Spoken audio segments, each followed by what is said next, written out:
उसे मैं कई बार उन कपड़ों में देखा था, पर आज मैंने पहनी थी। दरअसल मेरे घर गांव की लड़कियों के जो कपड़े सिलने के लिए आते थे, उनके साथ नाप के लिए वह अपने पुराने कपड़े छोड़ जाती थी। अब जिस भी लड़की के कपड़े मुझे फिट आते थे, मैं रात को पहन लेता था। मैंने माँ को बोला, मुझे होमवर्क करना रहता है, इसलिए अब मैं घर के अंदर सोऊंगा। दीदी सो जा, कोई बात नहीं। माँ ठीक है, वैसे भी ठंडी का मौसम है। फिर क्या था, अब मैं रोज गांव की लड़कियों के कपड़े पहनने लगा। अब शायद ही कुछ लड़कियों के कपड़े ही बचे होंगे जो मैंने ना पहनी हो। उनमें मैंने कई तरह के कपड़े जैसे सलवार कमीज, कुर्ती, लहंगी, लॉन्ग फ्रॉक। वैसे ही कई महीने बीत गए। मेरी गर्मी की छुट्टी हो गई और हमारे गांव में शादी का माहौल आ गया। अब मेरा दिल और कुछ पहनने का करने लगा।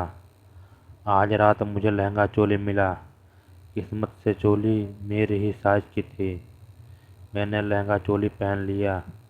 इसका एहसास इस सबसे सलवार कमीज से भी ज़्यादा चोली का मेरे सीने पर कसाव और लहंगे का नीचे से खुला होना। जब हवा मेरे पैरों को छूती हुई मेरे लहंगा के नीचे से आती, बहुत मज़ा आया। फिर लहंगे को उतार दिया। अगले दिन गांव में जिस लड़की की शादी थी, मैंने देखा उस लड़की ने वही लहंगा पहना है जो मैंने रात में पहनी थी।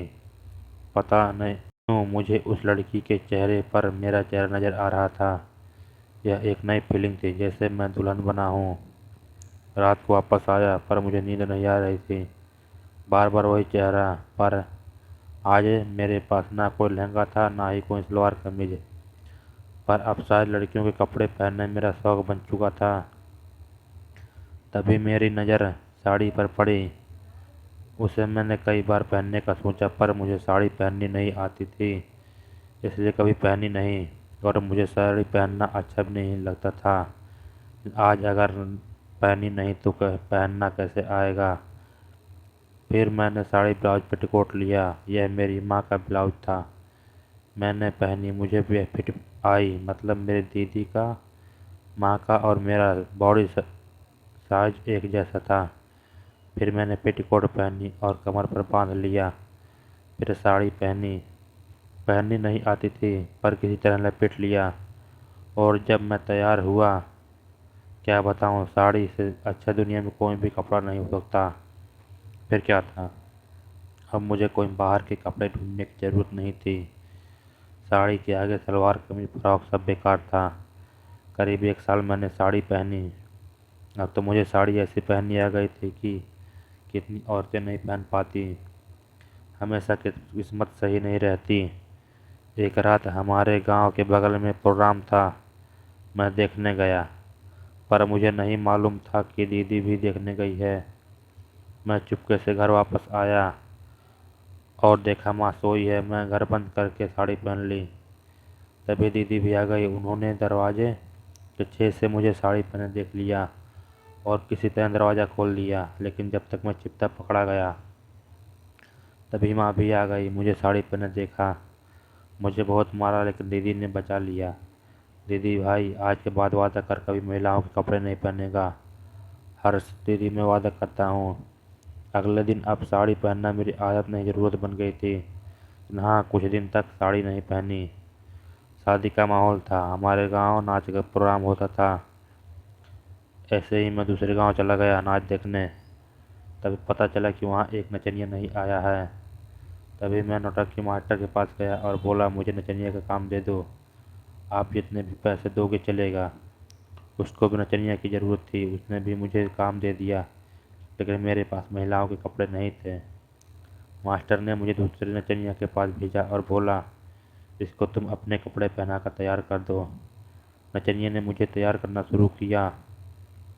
पहले बड़ा पेंटी पेटीकोट ब्लाउज पहनाया, उसके बाद मेरा मेकअप करना शुरू किया।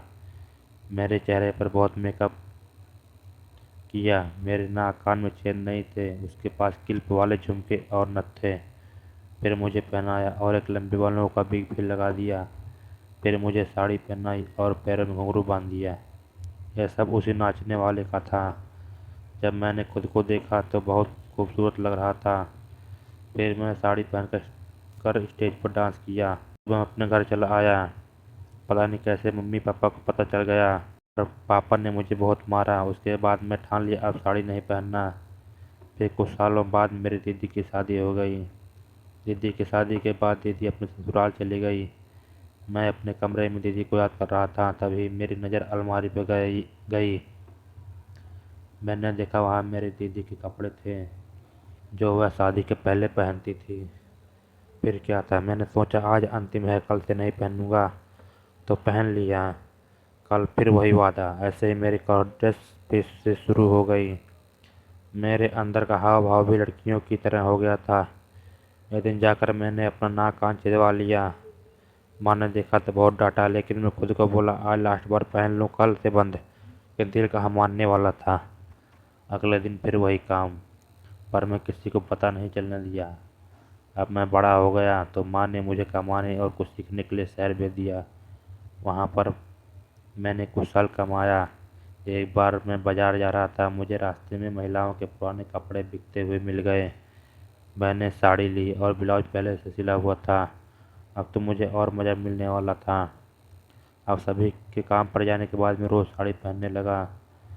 कुछ दिन मेरे साथ जो लोग रूम में थे वह सब गांव चले गए। फिर क्या था, मैं बाजार मेकअप, लिपस्टिक, काजल, पायल, चूड़ी, जूती सब खरीद कर तैयार हो गया। फिर मैंने साड़ी में ही खाना बनाया और रात को साड़ी में सो भी गया। ऐसे ही मेरी शादी की उम्र हो गई तो मैं घर वापस आ गया। अब मैं थोड़ा मोटा भी हो गया था, जिससे मुझे मेरी माँ का ब्लाउज फिट नहीं हो रहा था। तो माँ ने सोचा क्यों ना इसकी शादी कर दें, क्या पता बदल जाए। माँ बेटा तेरे लिए एक लड़की देखी है, अर्थ मुझे शादी नहीं करनी। माँ बेटा एक बार लड़की को देख ले, पापा तुझे शादी करनी पड़ेगी, नहीं तो घर से निकल जा। हर्ष मुझे भी मजबूर होकर लड़की देखने जाना पड़ा। पहले मैंने लड़की को देखा, उसके आगे मैं अपना सब कुछ भूल गया। तुरंत हम दोनों ने एक दूसरे को पसंद कर लिया और फिर मेरी शादी हो गई। माँ देख बेटा, पहले तुमने जो भी किया दोबारा वैसा मत करना, क्योंकि परिवार की इज्जत की बात है। हर्ष नहीं करूँगा। माँ ठीक है बेटा। सुहारात के समय पत्नी का घूंघट उठाया।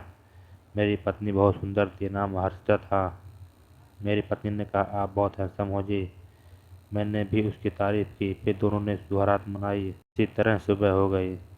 फिर हर्षिता सुबह लाल रंग की साड़ी पहनी। घर के कामों में माँ का साथ दिया। हम दोनों एक दूसरे को बहुत प्यार करते थे। लेकिन 10 दिन बाद मेरी बीवी अपने घर चली गई।